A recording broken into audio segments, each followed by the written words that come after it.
akan membahas tentang analisis regresi linear. Analisis regresi linear digunakan dalam statistika untuk meramalkan atau mengkaji hubungan antar variabel dengan syarat data harus berskala interval atau rasio. Jika digunakan pada data ordinal, harusnya bisa menyesatkan karena koefisien korelasi yang rendah dan model tidak memenuhi kriteria kelayakan atau model fit, sehingga interpretasi bisa salah. Selanjutnya, apa saja tahapan dalam analisis regresi? Ada 4 tahapan yang dilakukan dalam analisis regresi dalam rangka memperoleh model yang baik. Yang pertama, identifikasi model. Mencakup perumusan model secara umum dengan memilih variabel independen dan dependen yang sesuai dengan masalah. Selain itu, ditentukan bentuk hubungan fungsional antar variabel. Yang kedua, estimasi. Pada langkah ini dilakukan estimasi terhadap parameter-parameter dalam model sementara. Ada 2 metode yang biasa digunakan, yaitu metode kuadrat terkecil dan metode maksimum likelihood. Yang ketiga, ada pengujian. Pada tahap ini, dilakukan pengujian terhadap hasil-hasil pada tiap langkah, diantaranya uji hipotesis terhadap koefisien-koefisien regresi. Jika hasil yang diperoleh tidak sesuai dengan yang diharapkan atau tidak signifikan, maka tahapan analisis harus dimulai lagi dari tahap pertama. Yang keempat, melakukan prediksi atau perkiraan yang dapat dipercaya sehingga dapat dijadikan sebagai dasar dalam pengambilan keputusan.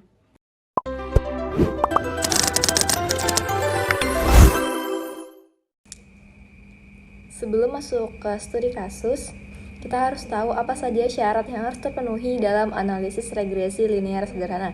Yang pertama, dalam regresi linear sederhana, jumlah independen X berjumlah 1. Yang kedua, data yang digunakan adalah data primer. Yang ketiga, angket kuesioner harus valid dan reliable.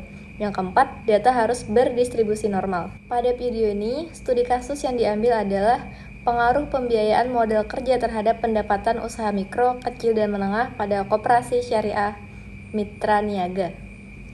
Berikut data yang digunakan adalah sebuah data sekunder yang diperoleh dari skripsi Muhammad Fadil tahun 2019 dengan judul Pengaruh Pembiayaan Model Kerja Terhadap Pendapatan Usaha Mikro, Kecil, dan Menengah pada Koperasi Syariah Mitra Niaga. Sebelum dilakukan analisa, terlebih dahulu dilakukan uji normalitas, homogenitas, dan heteroskedastisitas. Uji normalitas digunakan untuk mengetahui apakah data yang diperoleh berdistribusi normal atau tidak. Uji ini digunakan apabila peneliti ingin mengetahui ada tidaknya perbedaan proporsi subjek, objek, kejadian, dan lain-lain. Uji homogenitas digunakan untuk mengetahui apakah beberapa varian populasi adalah sama atau tidak. Uji ini dilakukan sebagai prasyarat dalam analisis independent sample t-test dan ANOVA. Uji heteroskedastisitas bertujuan untuk menguji apakah dalam sebuah model regresi terjadi ketidaksamaan varian dari residual satu pengamatan lain. Jika varian berbeda disebut heteroskedastisitas. Kemudian dilanjutkan ke penjabaran hasil analisa. Selanjutnya ada uji normalitas untuk data total skor variabel pembiayaan model kerja dan tingkatan pendapatan UMKM pada Koperasi Syariah Mitra Niaga. Interpretasi dan pembahasan output dari software SPSS merupakan key plot untuk uji normalitas data pembiayaan model kerja versus tingkat pendapatan UMKM pada Koperasi Syariah Mitra Niaga yang memperlihatkan bahwa titik-titik dots tersebut menyebar cukup dekat dengan pola garis yang merupakan garis nilai untuk data dengan bentuk distribusi normal. Berdasarkan hasil yang diperoleh, dapat dipastikan bahwa distribusi yang dihasilkan berdistribusi normal meskipun sebagian kecil titik observasi sedikit menjauhi garis diagonal atau garis lurus, sehingga asumsi normalitas terpenuhi. Selanjutnya ada uji heteroskedastisitas untuk data total skor variabel pembiayaan model kerja dan tingkatan pendapatan UMKM pada Koperasi Syariah Mitra Niaga. Berdasarkan tabel output hasil uji heteroskedastisitas dengan metode Rank-Spearman dapat diketahui bahwa nilai signifikan atau Big 2 tailed variabel pembiayaan modal kerja atau X sebesar 0,941. Karena nilai variabel independen atau X variabel pembiayaan modal kerja lebih besar dari nilai alfa sama dengan 0,05 yang ditentukan, sehingga keputusan yang diambil yaitu gagal tolak atau H0. Dengan demikian dapat disimpulkan bahwa tidak terdapat masalah atau gejala heteroskedastisitas pada data model regresi. Selanjutnya ada uji korelasi untuk data total skor variabel pembiayaan modal kerja dan tingkatan pendapatan UMKM pada Koperasi Syariah Mitra Niaga.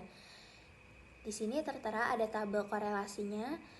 Berdasarkan nilai signifikan SIG2 Tailored, dari tabel output diketahui masing-masing antara pembiayaan modal kerja dengan tingkatan pendapatan UMKM atau Y adalah sebesar 0,000 kurang dari 0,05, yang berarti terdapat korelasi yang signifikan atau nyata antara variabel pembiayaan modal kerja dan tingkatan pendapatan UMKM. Next, ada koefisien determinasi atau R⁻2 untuk data total skor variabel pembiayaan modal kerja dan tingkatan pendapatan UMKM pada Koperasi Syariah Mitra Niaga.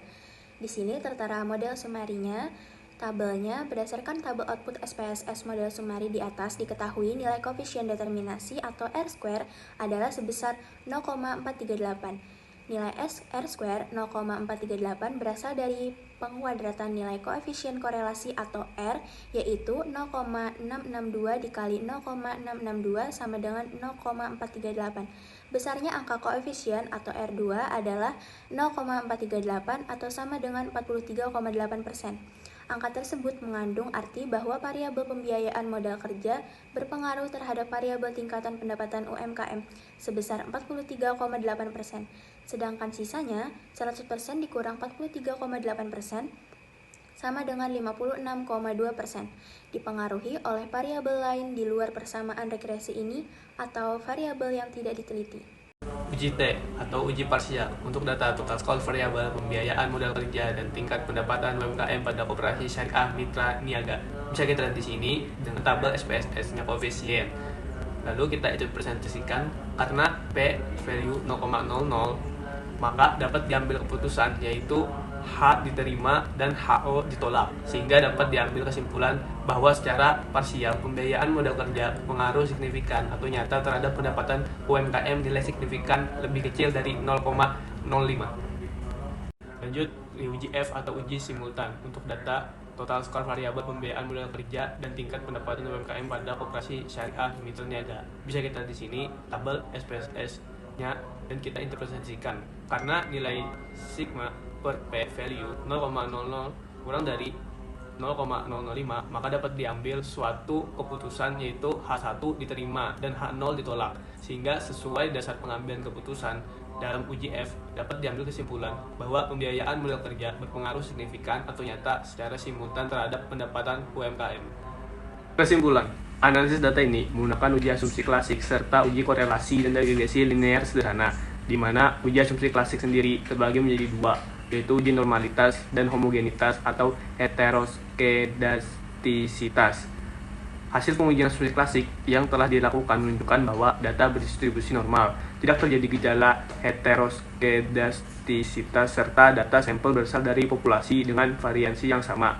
Data ini layak digunakan dalam model regresi linear sederhana guna memprediksi tingkat pendapatan UMKM berdasarkan masukan variabel independennya. Pembiayaan modal kerja yang diberikan oleh Koperasi Syariah Mitra Niaga mempunyai hubungan yang kuat. Lanjut. Pembiayaan modal kerja yang diberikan oleh Koperasi Syariah Mitra Niaga memberikan pengaruh sebesar 43,8% terhadap tingkat pendapatan UMKM, sedangkan sisanya dipengaruhi oleh faktor-faktor lain. Diperoleh persamaan regresi sederhana Y 1,977 ditambah 0,250X, yang artinya jika X modal kerja ditingkatkan satu satuan, maka Y tingkat pendapatan UMKM akan naik sebesar 0,250. Hal ini menunjukkan bahwa semakin tinggi pembiayaan modal kerja yang diberikan oleh Koperasi Syariah Mitra Niaga, maka semakin tinggi pula tingkat pendapatan UMKM. Secara hasil uji T parsial dan uji F simultan, pembiayaan modal kerja berpengaruh positif signifikan terhadap tingkat pendapatan UMKM.